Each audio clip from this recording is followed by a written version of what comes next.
College फिर बंद। नमस्कार, आप देख रहे हैं दिव्य हिमाचल टीवी। मैं हूं वंशिता शर्मा और पेश है आप सभी के लिए हिमाचल आज का मुद्दा। कोरोना के कहर के बीच हिमाचल के स्कूल और कॉलेज एक बार फिर बंद हो सकते हैं। प्रदेश में लगातार बढ़ते मामलों को लेकर मुख्यमंत्री जयराम ठाकुर ने कोरोना की बंदिशों को और सख्त करने के संकेत दिए हैं।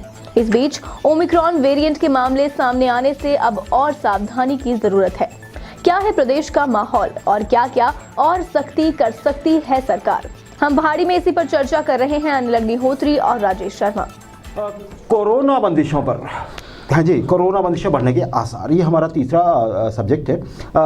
राजेश, कुछ सख्ती हो सकती है आने वाले समय में। मुख्यमंत्री साहब ने आज कुछ इशारा दिया, क्या कहा है, क्या चीज़ें हैं ये? बिल्कुल, देखिए, मुख्यमंत्री जयराम ठाकुर ने आज जिस तरह से बातचीत हुई थी हमारे साथ, तो उन्होंने कहा था कि कोरोना के केसेस की रफ्तार जिस तरह से प्रदेश में बढ़ रही है, आने वाले दौर में सरकार सख्ती कर सकती है। ऐसे संकेत उन्होंने सीधे तौर पे दे दिए। संक्रमण दर देख लीजिए, total number of cases Himachal Pradesh में 12,000 से ज्यादा एक्टिव केस वर्तमान दौर में हो गए। महीना पहले जो 400 नहीं बचा था, है ना? बिल्कुल, संक्रमण दर की बात कर लेते हैं। हिमाचल की संक्रमण दर 14.1 से ऊपर चल रही है। शिमला की संक्रमण दर सबसे ज्यादा अग्निहोत्री जी, उसके बाद सोलन आता है, उसके बाद हमीरपुर आता है। जिस तरह से कोरोना के केसेस बढ़ रहे हैं, उस रफ्तार को रोकने के लिए उन्होंने सीधे तौर पे सख्ती के का एक तरह से संदेश स्पष्ट कर दिया। राजेश, उन्होंने कहा 4 दिन देखेंगे हम जी। तो जो बढ़ोतरी है कोरोना को लेकर दिख रही है, वो ऐसा तो है नहीं कि 4 दिन में नीचे बिल्कुल जी, ट्रेंड तो अपवर्ड ही रहेगा। बिल्कुल राजेश, तो देखिए, इसमें अब गुंजाइश कहाँ है? बंदिशें तो पहले ही है ना हिमाचल में, बिल्कुल गुंजाइश दिखती है? बिल्कुल, देखिए, संक्षेप में बिल्कुल, दफ्तर, स्कूल, कॉलेज या पब्लिक गैदरिंग, एक तरह से आप देख लीजिए सरकार ने बंदिशें लगाई हैं। नाइट कर्फ्यू की यहाँ प्रदेश में व्यवस्था लागू है। अब आप देख लीजिए संडे को बाजारों का माहौल भी सरकार ने इस तरह से बना दिया कि पब्लिक मूवमेंट कम से कम हो या पब्लिक गैदरिंग कम से कम हो। अब जो सरकार को जो गुंजाइश नजर आ रही है इसमें कि कहीं आप बंदिश अगर लगा सकते हैं, तो वो है शादी और समारोह। वहां पे सरकार कुछ सख्ती करने वाली है आने वाले दौर में। मुख्यमंत्री ने संकेत दे दिए। आपने स्कूलों की बात की।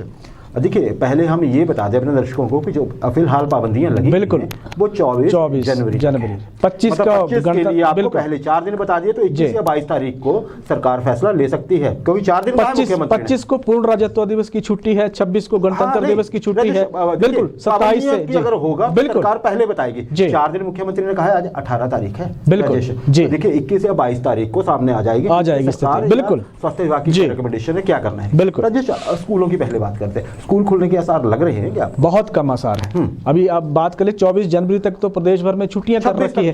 बिल्कुल, समर जो क्लोजिंग वाले स्कूल है वहां पे, बिल्कुल वहां 26 तक वैसे ही छुट्टियां हैं। स्कूल खुलने के फिलहाल जिस तरह के संकेत मुख्यमंत्री जयराम ठाकुर ने दिए हैं, हमारे पास इनपुट जिस तरह के है, फरवरी के पहले हफ्ते तक स्कूल, कॉलेज या शैक्षणिक संस्थान खुलने के आसार नहीं है अग्निहोत्री जी। अब एक्सपर्ट तो ये बोलते हैं कि शायद फरवरी पूरा भी निकल जाए, क्योंकि बोला गया है कि 12 से 14 तक के जो वैक्सीनेशन होनी है बिल्कुल देश में जी, वो मार्च में होगी। तो देखते हैं किस तरह से होगा। खैर, ऑनलाइन पढ़ाई पे काम चला हुआ है, बिल्कुल बात है। बिल्कुल, हम एक तरह से इंटरनेट हमारे पास अवेलेबल है, बिल्कुल, फोन भी लगभग अधिकतर छात्रों के पास है। अच्छा राजेश, विवाह समारोह पे आपने बात कही जी, तो वहां पे तो पहले रेस्ट्रिक्शन है, और क्या देखते हैं, क्योंकि 21 से तो शादियों का दौर शुरू हो रहा है। बिल्कुल, देखिए, पहले तो इसलिए वही एक सेक्टर बचा है जहां पे सबसे ज्यादा इकट्ठा हो सकता है। बिल्कुल, क्या कहां गुंजाइश? वही शक्ति का संदेश एक तरह से मुख्यमंत्री जयराम ठाकुर ने दिया है। देखिए, अभी तक व्यवस्था किस तरह की है, इवेंट रजिस्ट्रेशन पोर्टल की हमने पिछले कल बात कर दी थी, डिटेल उस पे दर्शकों को हमने साझा कर दी है। अब जिस तरह की व्यवस्था हिमाचल में है इस वक्त वर्तमान दौर में है, इंडोर में 100 लोगों की कैपेसिटी के साथ फंक्शन हो सकता है, आउटडोर में 300 की क्षमता के साथ बिल्कुल हो सकता है। लेकिन अब जो सख्ती होने जा रही है, जिसमें सीधे तौर पे कहा जा रहा है कि इसमें 50% तक की कटौती के आसार बन रहे हैं। यानी कि इंडोर में जो होगा उसमें 50 लोग ही शामिल हो पाएंगे, आउटडोर में 150 से लेके या 100 से लेके 150 तक की व्यवस्था सरकार कर सकती है। देखिए, अभी तक ऐसा सामने नहीं आया जी, लेकिन 24 बिल्कुल के बाद बिल्कुल यहाँ से फंक्शन है, वो मेंटली प्रिपेयर रह सकते हैं कि ऐसा हो भी सकता है। बिल्कुल जी, ये बताना चाहेंगे। हालांकि फैसला भी सरकार ने लेना है, बिल्कुल 21 या 22 को हो जाएगा, आप इसमें परेशान होने की जरूरत नहीं। राजेश, ट्रैफिक को लेके क्या बॉर्डर्स रोके जाएंगे, क्या मूवमेंट रोकी जाएगी, जैसे पहले होता था कि एक जिले से दूसरे जिले में पासेस और ये और वो, लगता है वैसा होगा कुछ? नहीं, देखिए अभी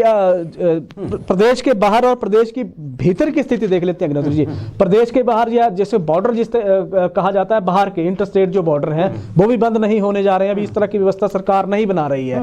आप देखिए प्रदेश के भीतर, बिल्कुल प्रदेश के भीतर भी स्थिति ऐसी ही रहेगी, कहीं कोई पास की या आने जाने पे कोई पाबंदी एक तरह से नहीं होगी जी। अभी जो सरकार व्यवस्था करेगी वो सरकार व्यवस्था करेगी ट्रांसपोर्टेशन में ऑक्यूपेंसी को लेकर। अच्छा, आप किस तरह से, जैसे बसों को 100% की जिस तरह से सरकार ने परमिशन दे रखी है वो घट के 50% पे फिर वो हो सकता है। इस तरह के संकेत गाड़ी में 5 के बजाय 3 लोग, बिल्कुल 3 लोग वहां गाड़ी में बैठेंगे, या बसें भी अपनी 40 सीटर जो बसें होंगी वो 20 सीटर की कैपेसिटी के साथ चलेंगी। इस तरह की व्यवस्था सरकार बनाने की ओर काम कर सकते हैं, क्योंकि मूवमेंट सरकार नहीं रोक रही है किसी तरह की, कहीं से आने जाने में कोई दिक्कत नहीं है। सिर्फ नाइट कर्फ्यू के दौरान, बिल्कुल नाइट कर्फ्यू के दौरान पुलिस पूछ सकती है, पूछताछ कर सकती है, वैलिड रीजन होना चाहिए आपके पास। पब्लिक गैदरिंग पे सरकार सख्त होने जा रही है एक तरह से। और क्यों सख्त होने जा रही है अग्निहोत्री जी, आज हम देख लेते हैं। पुलिस के 182 जवान कोरोना पॉजिटिव हो गए हैं, एचआरटीसी के 44 कंडक्टर कोरोना पॉजिटिव पाए गए हैं। पिछली लहर में राजेश से सवाल उठता था कि एचआरटीसी वाले क्यों नहीं होते पॉजिटिव। बिल्कुल कर ली और जी, पिछले कल के देख लीजिए 2446 केस पिछले कल आए थे, जिसमें 6 लोगों की दुर्भाग्यपूर्ण तरीके से डेथ भी हो गई थी। संक्रमण दर हमने बता दी, एक्टिव केस 12,000 से ऊपर चले गए हैं। अभी हम थोड़ी सी परिस्थितियां हिमाचल के पक्ष में इसलिए हैं अग्निहोत्री जी कि हमें एक तो डबल वैक्सीनेटेड है, उसका लाभ सीधे तौर पे मिलता दिख रहा है, और वो आंकड़ों में इस तरह से दिख रहा है। आप देखिए अस्पतालों में अभी देखिए 12,000 से ज्यादा केस हैं हिमाचल में। अस्पतालों में 443 लोग भर्ती हैं, बाकी होम आइसोलेशन में है जी। ऑक्सीजन बेड पे 63 मरीज हैं, आईसीयू में 66 मरीज हैं, और आईसीयू बेड पे 14 मरीज प्रदेश भर में इस वक्त मौजूदा दौर में है। कोविड पीड़ितों की बात, बिल्कुल कोविड पीरियड टोटल जो है जी, बिल्कुल बड़ी बात। इसमें थोड़ा सा हम ये भी देख लेते हैं कि 10 जनवरी के बाद से लेके 16 जनवरी तक की प्रदेश की परिस्थितियों को अगर हम देख लें तो यहाँ सैंपलिंग पे सवाल उठाए जा रहे थे। सैंपलिंग का नतीजा ये है, या सैंपलिंग के केसेस को अगर हम देखते हैं तो 80,227 लोगों की ये सैंपलिंग हुई है, जिसमें से 11,280 लोग संक्रमित पाए गए हैं। तो ये इस तरह के आंकड़े हैं अग्निहोत्री जी, ऐसा नहीं, बिल्कुल आपकी संक्रमण बिल्कुल तो ये आंकड़े हैं। सैंपलिंग भी हो रही है, सरकार ऐसा नहीं कि आंकड़े छुपा रही है, सैंपलिंग भी हो रही है। लेकिन बड़ी बात ये है कि लोग घरों में रहकर ठीक होते जा रहे हैं, इसलिए छुपाएं ना, जो भी प्रोटोकॉल कोरोना का उसका पालन करें। राजेश, यहाँ दर्शकों को हम एक चीज बता दें जी, 2 चीजें ध्यान रखने की है। ओमिक्रॉन का हल्ला है, लेकिन हिमाचल में एक भी केस नहीं है। बिल्कुल, सब डेल्टा वेरिएंट वाले जो बिल्कुल बात आपने फर्क समझा दिया दर्शकों को। पिछली बार इसलिए ज्यादा खतरनाक था क्योंकि हम वैक्सीनेटेड नहीं थे। बिल्कुल वही वेरिएंट अभी भी अटैक कर रहा है। बिल्कुल पर हम वैक्सीनेटेड हैं। एक और चीज ध्यान रखिए, ये गलतफहमी में ना रहें कि ओमिक्रॉन जो है उससे कुछ नहीं हो रहा है। आज ही रिपोर्ट बिल्कुल, और ये सरकार की तरफ से आई है कि ओमिक्रॉन होने के बाद अभी हमें ये पता नहीं है कि आप ठीक तो हो जाएंगे, उसके बाद क्या हो, पोस्ट केसेस क्या हो। जी अभी तक शुक्र मनाने की बात है कि भारत में भी 9,000 से कम केस हैं जी। आज दोपहर सुबह तक की बात बिल्कुल, और हिमाचल में कोई केस नहीं है। बिल्कुल, तो हल्के मत लीजिए, कुछ भी हल्का नहीं है। और जिनकी बूस्टर डोज का टाइम आता है विभाग बिल्कुल जरूर लगा।